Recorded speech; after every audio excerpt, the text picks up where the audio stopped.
Okay, so on behalf of Justice Vanguard, LaSalle, CCMVHS, and the community, I would just like to thank Maddie Miraglia to be here on a Sunday when she didn't have to give us her time, but she did. She's here. She's a fabulous teacher over at Mountain View High, and I would just like to thank you for being here. And so today, the main reason why I brought you here is we are currently in a battle to remove SROs from schools for a plethora of reasons. But I would like you to share a story you've come to me with of why the SRO program may not be the correct fit for our current schooling situation. Thank you, Kiyoshi. So yeah, my name's Madeline Miraglia, and I've taught at MVHS since 2001. And I'd just like to share my perspective on things. The year before I started at Mountain View High School, apparently there was only one fight on campus. At that time, the school was under 1,400 students. And as we've become a bigger school, we've seen changes, and we've seen more fights, but we've also seen more self-harming, and we have a need to address that. To my knowledge, a fair number of the discipline issues, fights, and stuff that happen on our campus are handled by our two security guards, Al and Tino. They're on campus every single day. They drive students in their golf carts. If a student has a broken leg, they'll drive them to class, or they retrieve someone from a class to get to an appointment with a counselor. They stop and they talk to the students. Kids seem to like them. Kids will ask them for a ride. Kids will joke around with them. They seem approachable. And they're a known presence on campus. When they catch students violating rules, I would guess it's still intimidating, but probably in a different way because they do wear a lot of different hats.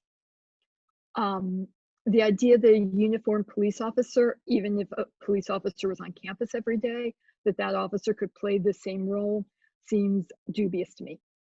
Police officers are trained to be alert to criminality, and that's not how I want to see my students.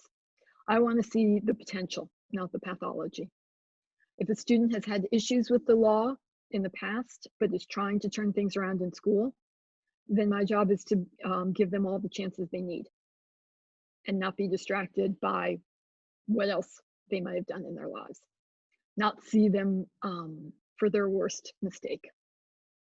Let me give you an example. A couple of years ago, we had students sitting on our theater steps during lunch and after school. It was a group of Latino boys, I think mostly Latino boys, and issues came up because they were acting out, they were catcalling girls. And this is not acceptable behavior, and the school let them know that. But this, to me, seems like a great example of an issue that can be solved best by our school personnel. The principal decided not to allow the students to sit on the steps anymore, and that was his solution. Now, it happens at the same time I was teaching the leadership class at Mountain View, and one of my students in the class was a Latino boy. He said to me that as a student leader, what he cared most about getting done in this class was a chance to talk to the principal and plead his case about the theater steps. So Principal Grissom agreed, and over 3 to 4 sessions, talking with Brian and his friends, they made the case to Grissom that they were responsible students and that if they were allowed back on the steps, they would make sure that they'd keep the other kids in line and they'd improve the behavior. To his credit, Principal Grissom heard this and he allowed them to have a shot at it. So one of the first days they're allowed back on the steps, I'm out there with the guys, just helping them to be their best selves. And the SRO comes up to me, starts talking to me, and he tells me why he doesn't like this kid and why he doesn't like the idea of them sitting on the steps and the gang affiliation of this kid's uncle and this other kid's cousin. And, these are my students. So there's a difference. I want to see them as students, but the SRO, he's having a hard time not seeing them as possible criminals. And I just don't think there's a place on campus for adults to be seeing their students as possible criminals. And I don't think that influence should be in the conversation because it affects how other adults may see them, how teachers may see them, how administrators may see them, and really it affects how the kids may see themselves. And no one should be worried in a class that they're being seen as a criminal instead of as a student. So thank you for hearing my story. Yeah, no, thank you for sharing.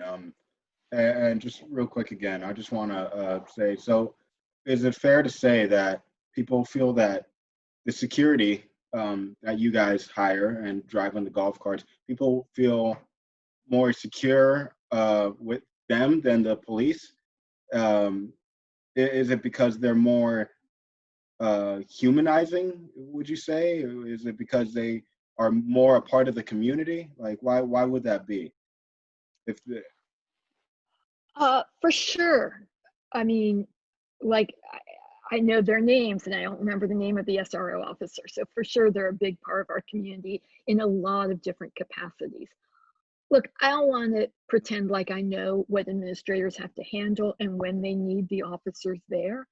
But, you know, I've been trained for school shooting. I have some knowledge of this. And I think when we need the police, we would call them. But that doesn't mean we need to have an officer every day or even as an occasional presence. Because, again, I can't even imagine what it feels like if your family has had negative experiences with police and then you see a police officer on campus.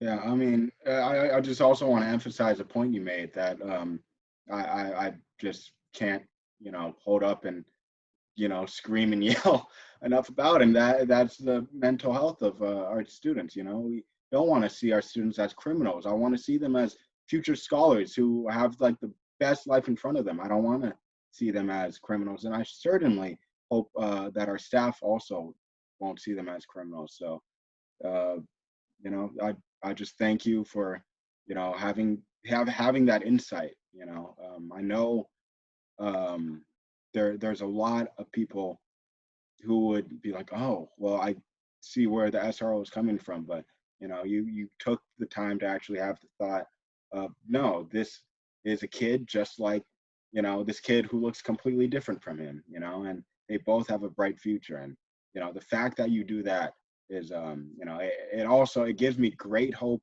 for the future. And I just can't thank you enough for being a great voice for our youth.